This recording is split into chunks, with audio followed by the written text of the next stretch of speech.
Hi, I'm Jenny Hrbacek, and I'm coming to you from the big state of Texas. My life changed back in 2009 when I received a diagnosis of breast cancer. You see, I thought I was a perfectly healthy 47-year-old female. I was living life to the fullest, raising my children, helping my husband with his career, and going to my yearly checkups at my doctor's office every year. Everything was always fine. My blood sugar was fine, my cholesterol was fine, my CBC was fine, my metabolic panel, which is where they check all your liver enzymes and things like that, all fine. Until one year, I went to my regular checkup and my doctor felt a small, what she thought was a cyst in my breast. And I thought, wow, I've heard of other people having cysts, I guess that's what it is. Well, it turned out not to be a cyst. It turned out to be cancer. That day set me on a whole new path for my entire life. In fact, now I'm a contributor to the Know the Cause television show hosted by Doug Kaufman. I host and moderate Cancer Free University, and I've actually written a book called Cancer Free, Are You Sure? I don't want what happened to me to happen to any of you. And so what I'm going to talk to you about today is the test that I feel really saved my life and is directing me from the day that I was diagnosed, when I discovered it, to the day that I take my last breath. I will always go by this test. I just feel like without the testing that I had done through Research Genetic Cancer Center, I would not be here today. But in order for you to understand what they have to offer and what cancer really is, I really want to share my story with you. Because when I got that diagnosis, this incredible fear came over me.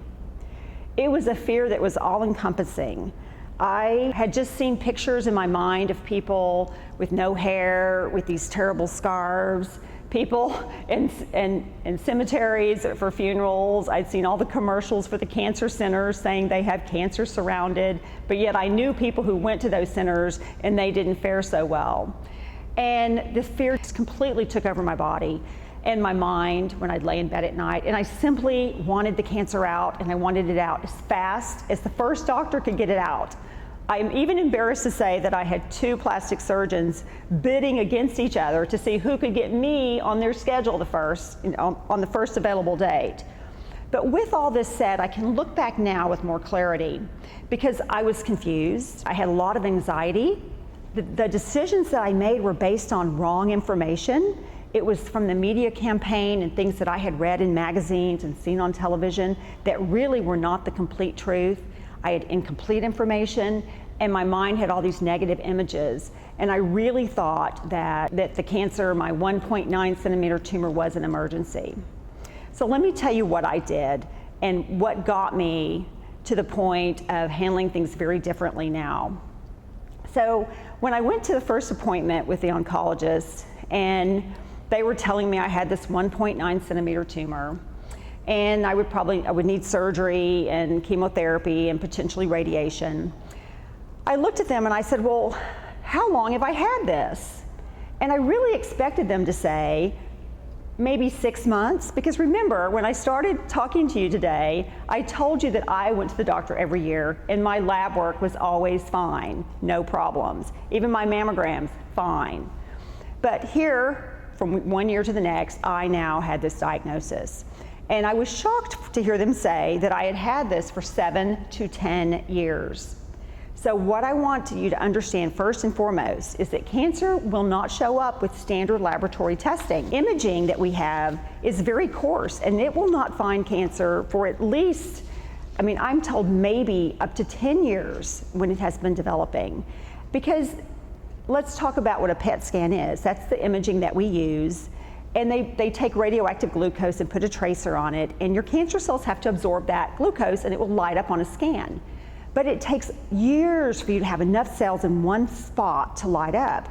So even if I had had PET scans, they would have been negative for many years. But here we were, and I was getting this diagnosis, and they're telling me I'd had this for 7 to 10 years. And I thought to myself, have I just wasted 7 to 10 years of possible intervention? Time when I could have been doing something to help my body to heal and to ward off this horrible diagnosis. So my standard lab work was normal, everything was normal. In fact, when they did finally do a mammogram, they saw a little bit there, but they weren't really sure, and they had to do a biopsy to confirm it. So what we know now is that there's a better way to test and to find cancer really early. So after I went through the mastectomy, the tissue expanders, the implants, and just a really difficult year, I decided to go to a breast cancer support group. And at this group, there were about 50 people there that day. It was the first meeting of a new support group at a major hospital in my area. And so everyone went around and introduced themselves. As the stories and the introductions continued around this huge circle of people, by the time it got to me, I was very aware that there was something wrong, because more than half of the people in that room, when they shared their story, they were told they were cancer-free after therapy, and they had had the same therapies I had had. They had the same diagnosis I had, which was estrogen progesterone positive, HER2 negative cancer, but half of them had had a recurrence, and they had had the cancer come back, and they were all told they were cancer-free. And many of them were wearing wigs again. They were pale. They were thankful for people bringing over casseroles. And I literally turned around that day and I looked over my shoulder and I pictured this big target on my back. And I thought, someone is not telling me the whole story. So that really lit a fire in my heart. It was just burning to find the answers to this question. And that led me to the U.S. Office for Research Genetic Cancer Center in Rowlett, the little suburb of Dallas, Texas. And I walked in there thinking that I was going to build up my immune system. And so the doctor there, Ray Hammond, said, "So, hi, why are you here?" And I said, "Well, I'm here because I had breast cancer and I want to build up my immune system." And he said, "Well, what's your status?" And I said, "Well, I'm cancer-free. See that on my book?" I said, "I'm cancer-free." He said, "How do you know you're cancer-free?" And I said, "Because I have clean surgical margins," meaning when they took out the cancer, the area around was clear, there was no cancer. And I said, I was so excited to announce this, I have a clean PET scan. And you know what he said to me? He said the next title of the subtitle, "Are you sure?" And I said, "Well, why wouldn't I be sure? The doctors at these major, cancer institutions in Houston are telling me I'm cancer-free, and they're just going to watch me." And he said, "Would you be willing to let me validate that?" So I got my checkbook out, and that's when I was introduced to Research Genetic Cancer Center. You see, since 2004, they have been able, with a simple blood sample, to find circulating tumor cells that are in the bloodstream. And I learned I'd never heard this word, going through all these surgeries, and I'm telling you, I was at the doctor sometimes 3 times a week. I think I had 4 surgeries for the whole reconstruction process. No one mentioned anything about circulating tumor cells in my bloodstream. They just kept telling me if I did the mastectomy, I would never have to deal with breast cancer again. And what I now know is that I didn't have to deal with breast cancer again in the tissue that they took out of me and put in the trash can. It's all I was able to accomplish with that surgery. Because you see, when a tumor gets to be just a couple of millimeters, very tiny, it has to be fed. Think about that, it makes sense. The tumor cells, if they'll take up glucose and light up, they have to have a way to get that from the bloodstream. So it's called angiogenesis. So that small tumor, even at that tiny size, the size of a pin dot, it's already got a tiny microenvironment to where blood can go into that tumor. Tumor DNA can be swept away into the bloodstream, and cancer cells can be swept away into the bloodstream. So what had happened with me, and what happens with most cancer patients, is they go in, they remove the tumor because we're going after that tumor, and we're forgetting that we're a whole person. And they're leaving those cancer-like stem cells, and now they call them tumor initiator cells, or stem cell, or cells that have stem cell markers on them. Those cells are left behind in the bloodstream, and you cannot find them with traditional testing, with a PET scan, with an MRI, with an X-ray, with a traditional blood test. There is one blood test in the US that is FDA approved. It's called Cell Search, and it will find the circulating tumor cells, tumor stem cells, but only when the disease has metastasized to another organ, meaning you have to have a lot of cancer cells in your blood for that test to be positive. So why in the world would anyone want that? But if you go to Research Genetic Cancer Center, which was where I sent my blood, over to Greece. Since 2004, they have a patented process where they can find those tumor initiating cells or cancer stem cells in your blood. The tiny, tiny vial of blood is sent over, and even if you have a very, very small tumor that you would not even know you had, they can find those cells. So what happened was, I was shocked when I got the phone call that I indeed had cancer stem cells in my bloodstream, even though my local oncologist had told me I was cancer-free and had released me, told me to eat cupcakes, exercise, and take a multivitamin. And I thought, can this guy be right? How can this be? How could I have these cells? One doctor's telling me I'm fine, this one's telling me I have these cells that can travel to another place in my body and start cancer. Well, I can explain it to you this way. Let's say you have a friend that has colon cancer, and he goes into the hospital and they do a surgery and they remove the tumor and then they put the colon back together, clean surgical margins, everything's working great. They do a PET scan, everything is clear. But then months or years later, you hear that your friend is back in the hospital because their cancer's back and the colon cancer is now in the liver or now it's in the lung.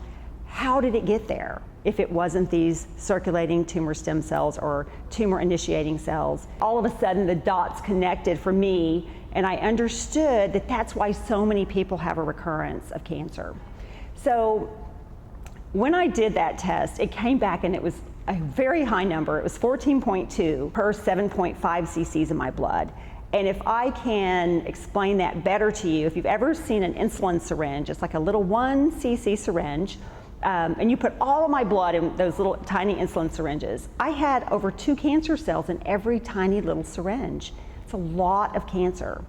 In fact, Dr. Hammond with Research Genetic Cancer Center, at first he said, Jenny, you have a lot of cancer. He sent me back to an oncologist, and I told him, I said, well, I'm not real happy with my oncologist because they told me I'm cancer-free and you're telling me I'm not. So he sent me to a third oncologist who immediately wanted to put me back on chemotherapy.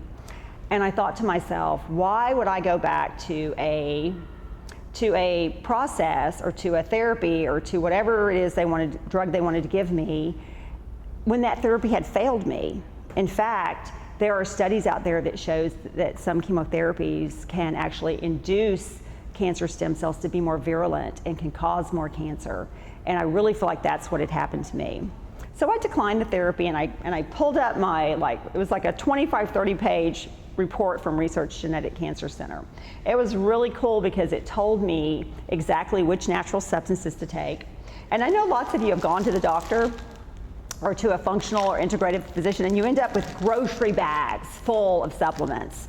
But with the testing done at RGCC, they will actually give you a percentage of efficacy of how the different supplements work for you. For instance, with pawpaw, I had a 40% apoptosis rate, meaning it killed cancer cells. So I know this is a supplement that I wanted to spend my money on, versus another one. This is my graviola. Let's say another one, which was quercetin, which I had a much lower response to.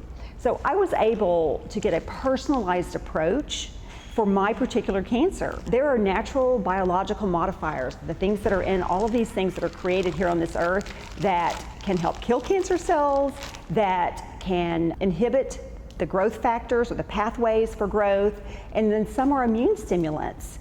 And so what you want to do is make sure that you take 1 or 2 of those items from each of those 3 major categories. So you're hitting those cancer cells, you're killing them, you're inhibiting their growth, and you're boosting your immune system all at the same time. And through the testing that was done at RGCC, I was able to pick those supplements, put my money on the very best things that worked for me, and then we were able to rotate them so my body did not become accustomed to those things. Because cancer is not something that you want to shoot a rifle at. You want a shotgun approach that's going to hit it from all different aspects. I literally got my tumor cell count down from 14.2 to 2.9 in 6 months. I changed what I was eating. I did not eat the cupcakes and just take a multivitamin. I did exercise. I started eating a lot of living food. You see, living food has enzymes in it. Enzymes that can help you break down your food so that you can get the nutrition out of it, and also can help break down protein coatings around cells. I can't say enough about eating living food. I started talking to people and asking them, so how much living food did you eat today? And they would ask me, what is living food? And I'm like the lettuce and tomato on your sandwich. Or, and people would have a hard time coming up with that because they would have eggs and bacon for breakfast with some pasteurized orange juice, and then at lunch they would have some roasted chicken with mashed potatoes and a roll and maybe some green beans that were, overly cooked. And I realized that maybe I wasn't doing that great a job of eating lots of living raw food, so I started doing that. And I kind of reduced my protein down to some fish and chicken, smaller amounts. And I just really focused on proper nutrition, making sure my vitamin D was at the right level, and taking the supplements that RGCC told me to take. With my RGCC test, they also told me if I was going to do chemotherapy again, exactly which chemotherapy would work best for me and which ones would hurt me. There's a lot of talk out there about all these new labs are doing genomic testing. And I wanted to speak just a minute on the difference between chemosensitivity and chemoresistance testing versus genomic testing. And let me say this, genomic testing can be great, but it is a predictive result.